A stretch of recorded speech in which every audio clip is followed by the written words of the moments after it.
রঙের উৎসব মিটতেই ভোট বঙ্গে রাজনৈতিক দলগুলো আবারও ময়দানে নেমে পড়তে চাইছে। কারণ ইতিমধ্যে আপনারা জানেন আগামী 6 তারিখ মুখ্যমন্ত্রী মমতা বন্দ্যোপাধ্যায় অভিষেক বন্দ্যোপাধ্যায়কে সঙ্গে নিয়ে মেট্রো চ্যানেলে তিনি ধর্নায় বসতে চলেছেন। অন্যদিকে দুদিনের একটা ছোট্ট বিরতি নিয়ে বিজেপির পরিবর্তন সংকল্প যাত্রা আগামীকাল থেকে ফের শুরু হচ্ছে।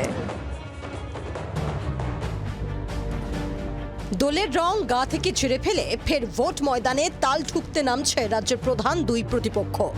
এক ফুলের ধর্ণা অবস্থান, অন্য ফুলের পরিবর্তন যাত্রা।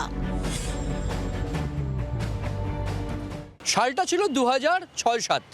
অনিচ্ছুক কৃষকদের জমি ফিরিয়ে দিতে হবে, এই দাবি নিয়ে মেট্রো চ্যানেলে মমতা বন্দ্যোপাধ্যায়ের করা ধর্ণার স্মৃতি এখনও টাটকা। সেই স্মৃতিতে এখনও লাগানো রয়েছে ধর্মতলায় বোর্ড।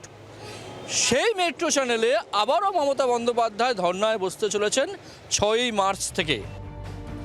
এসআইআরের চূড়ান্ত তালিকা থেকে বিপুল পরিমাণে নাম বাদ যাওয়ার প্রতিবাদে শুক্রবার দুপুর 2টো থেকে মেট্রো চ্যানেলে ধর্নায় বসবেন মুখ্যমন্ত্রী।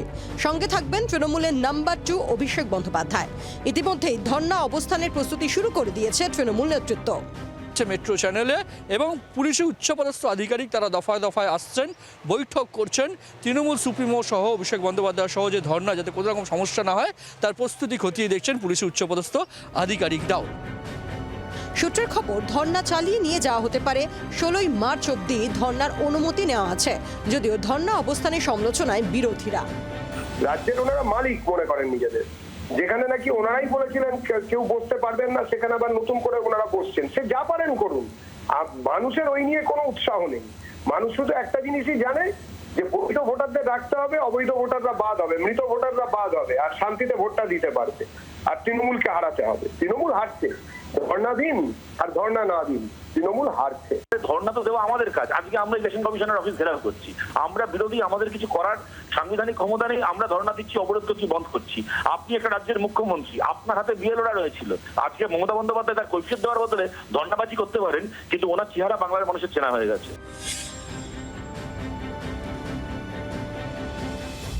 মুখ্যমন্ত্রী ধর্নায় বসার আগেই ফের পথে নামছে বিজেপি। দুদিন পর আবারও শুরু হতে চলেছে পরিবর্তন যাত্রা। দোল মিটতেই ফের শুরু হচ্ছে বিজেপির পরিবর্তন সংকল্প যাত্রা। এর আগে রাজ্যে এসে পরিবর্তন যাত্রা করেছিলেন অমিত শাহ। বৃহস্পতিবার থেকে ফের রথের চাকা গড়াবে। এটা হচ্ছে জনসংযোগের একটা বাহানা মাত্র। তাদের সংগঠন নেই, বাড়িতে বাড়িতে যাওয়ার উপক্রম নেই। এসআইআর হয়ে গেল, সমস্ত মানুষ রাস্তায়, তাদের পাশে তৃণমূল, কংগ্রেস, বিজেপির কাউকে দেখা যায়নি। পশ্চিমবঙ্গে তারা রথযাত্রা করেছিলেন 2021-এ, তাতে কি লাভ হয়েছিল? সব গোহারা হেরেছিল, কিন্তু কোটি কোটি টাকা খরচ হয়েছিল। বিজেপির প্রচুর টাকা পয়সা, সুতরাং এখানেও তাই হবে। প্রায় 5000 কিলোমিটার যাত্রার পর প্রধানমন্ত্রী নরেন্দ্র মোদীর ব্রিগেড সভা দিয়ে শেষ হবে কর্মসূচি। রথযাত্রার মাঝে ছোট বড় মিলিয়ে 350-এরও বেশি সভা করার পরিকল্পনা গেরুয়া শিবিরের। সব মিলিয়ে ভোটবঙ্গের উইকেন্ড জমজমাট।